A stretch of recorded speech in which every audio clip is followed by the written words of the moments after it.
तो hello guys, हम पाई back. तो आज हम बात करेंगे I got cheats kill other world and become unrivaled in real world 2 के episode 6 the siege and magic के बारे में। तो लेट्स बिगिन।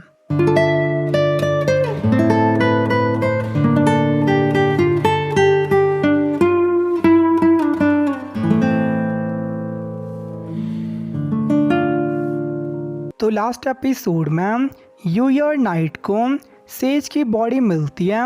और उसके साथ ही उन्हें सेज की बुक भी मिलती है और उस बुक से उन्हें पता चलता है कि सेज अपनी लाइफ टाइम में हर एक चीज़ को मास्टर कर चुका था, जिसकी वजह से वो गॉड के रियल में एंटर कर पाया था और इवन गॉड ने भी उसे उन्हें ज्वाइन करने के लिए इनवाइट किया था, लेकिन सेज ने इस इनविटेशन को डिनाई कर दिया था। और उस बुक में सेज इस असैसिन के लिए भी एक वार्निंग थी। एज जो स्ट्रेंथ पोजेस करता है वो बहुत ज़्यादा पावरफुल थी और इससे एक दिन जो उसके आसपास के लोग थे उससे डरना स्टार्ट कर देंगे, जैसा उसके साथ हुआ था।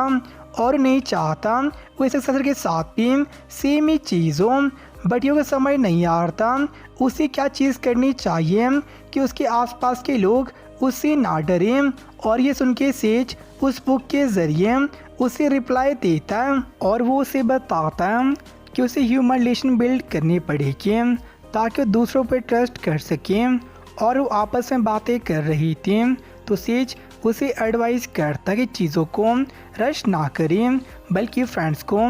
उसे अपनी पेज पे बनाना चाहिए। और वो यूया से उसकी विश पूछता है एज वो क्या जानना चाहता है और वो इस चीज़ को उस बुक में इंस्क्राइब कर देगा। तो यूया मैजिक के लिए क्या था, तो जो कुछ भी सेज मैजिक के बारे में जानता था वो उसे बुक में फिल कर देता, लेकिन यूया दूसरे वर्ल्ड से था तो वहाँ का मैजिक यूज़ नहीं कर सकता और इस पे सेज उसे अपने पाथवे देता ताकि वो भी मैजिक को यूज़ कर सके। और इसके बाद फाइनली सेज को भी पीस मिल जाता है और वहीं घर पे यूया सेज की बुक को पढ़ रहा था ताकि वो भी मैजिक यूज़ कर सके। और मैजिक का पहला स्टेप ही था मैजिक को सेंस करना और इसमें यूया सफल हो जाता है और उसे एक स्किल माना मैनिपुलेशन मिलता है और साथ में नाइट भी इस चीज़ को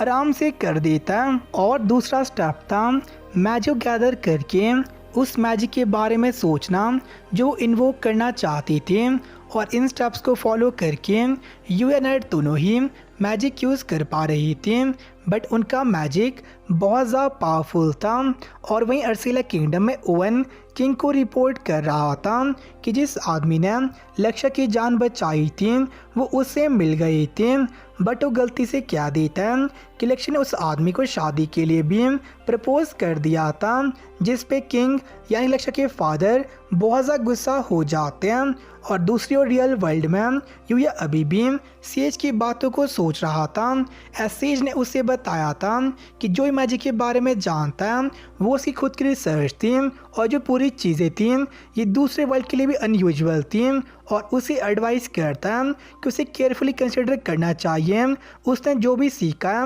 वो उसे कब और कैसे यूज़ कर सकता है। और वहीं उसकी क्लास एक ऑफ स्टडी कैंपस में जा रही थी जिसके बारे में यूया को कोई आइडिया नहीं था। तो यूकी उसे बताती हैं कि ऑफ स्टडी कैंपस उन्हें सिखाने के लिए था कि उन्हें इन्वायरमेंट में अपने वो कैसे ढाल सकते हैं। और इसमें वो 2 दिन के लिए कैंपिंग में जाने वाले थे और इसके बाद टीचर्स उनके ग्रुप को फॉर्म कर देती हैं और एक ग्रुप में 4 मेंबर्स थे। तो यूया टीम 3 में कायदे अकीरा और रिन कंजाई के साथ में था और वो 4 सही से घुल मिल रहे थे, लेकिन वह के पास में कैंपिंग में जाने के लिए बैग वगैरह नहीं था। तो कई सभी को कहती हैं कि वो साथ में जाके शॉपिंग कर सकते हैं, जिसके लिए सभी मान जाते हैं। और इसके बाद यूया, रिंगो, शियो, कायदे और रिन शॉपिंग करने चले जाते हैं और कौरी भी उन्हें बाद में ज्वाइन करती हैं। और जब उन्हें पता चलता है कि यूया और कौरी दोस्त थे तो बहुत ज़्यादा शौक हो जाते हैं। एस उनके लिए काउरी अनअप्रोचेबल थी, लेकिन उसका नेचर देख के वो जल्दी क्लोज आके फ्रेंड्स बन जाते हैं और ये की शॉपिंग करते हैं और इसके बाद अपने फ्री टाइम में डिसाइड करते हैं वहाँ पे इंजॉय करने का और एक आर्केड में चले जाते हैं और वहाँ पे एक क्रेन मशीन में एक एनिमे फिगर थी जो शिंगो को चाहिए थी, बट वो क्रेन गेम में अच्छा नहीं था तो यूया उसे ट्राई करता है और वही पहली बार ही क्रेन गेम को खेल रहा था, बट दूसरे वर्ल्ड में लेवल अप करने की वजह से उसका परसेप्शन बहुत ज़्यादा बढ़ गया था तो उसे पता कि वो कैसे कर सकता है और अपने स्किल डिटेक्ट वीकनेस को यूज़ करके बस एक ही ट्राई में आइटम को जीत जाता है और उस फिगर को शियो को देखता है जो कि बहुत ज़्यादा खुश हो जाता है और इसका सभी उसे डिफरेंट क्रेन मशीन में ले जा रहे थे ताकि वो उन्हें पर्टिकुलर आइटम दिला सके और यह भी सभी के लिए आइटम जीतता है और यहाँ तक कि काउरी के लिए भी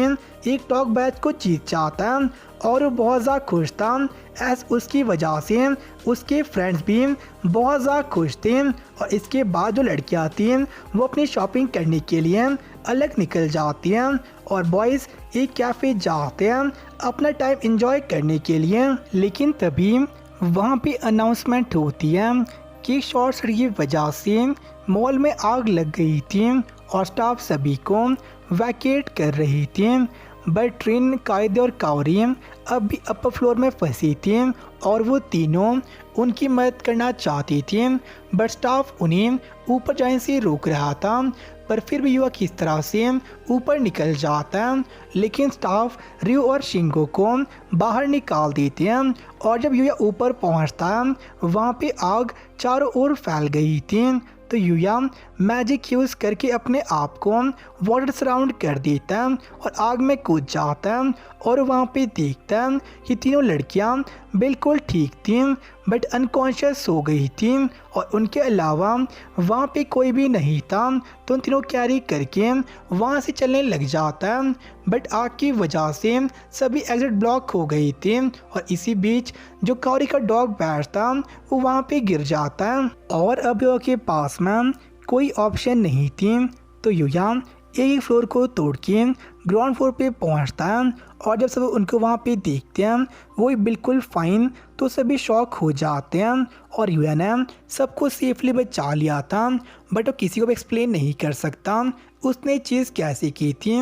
और वहीं काउरी के फादर उसके लिए फिर से थैंकफुल थे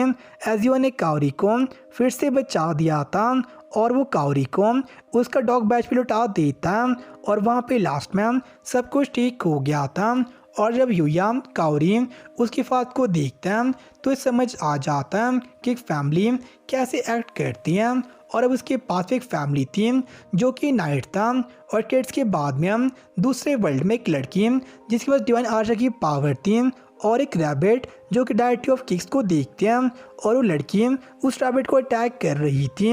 एज वो वर्ल्ड को डिस्ट्रॉय करना चाहती है और वो उसे इनवाइट करती है इस पर्पस के लिए, बट वो रैबिट ऐसा नहीं करना चाहता बल्कि उसे रोकना चाहता है और यहीं पे एपिसोड एंड हो जाता है। तो आज का प्रोडक्ट काफ़ी सही था